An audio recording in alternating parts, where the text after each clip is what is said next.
আসসালামু আলাইকুম সুপ্রিয় শিক্ষার্থী ভাই বোনেরা।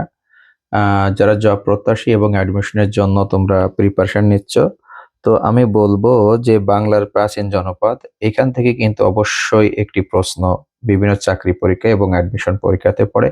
তো এখানে বেশি না, দেখো কয়েকটি জনপদ পড়লেই কিন্তু তোমরা এর মধ্যে থেকে একটি কমন প্রশ্ন পেতে পারো।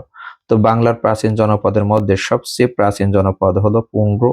এর বর্তমান অবস্থান হলো বৃহত্তর বগুড়া, রাজশাহী, রংপুর ও দিনাজপুর। এবং বরেন্দ্র দেখো, বরেন্দ্র এর বর্তমান অবস্থান হলো রাজশাহী বিভাগের উত্তর পশ্চিমাংশ। বঙ্গ বঙ্গ প্রাচীন জনপদ, এর বর্তমান অবস্থান বৃহত্তর ঢাকা, ময়মনসিংহ, কুমিল্লা, বরিশাল, ফরিদপুর ও পটুয়াখালী। সমতট সমতট হলো প্রাচীন জনপদ, এর বর্তমান অবস্থান হলো বৃহত্তর কুমিল্লা ও নোয়াখালী। রাঢ় পশ্চিম বাংলার দক্ষিণাংশে, বর্ধমান জেলা।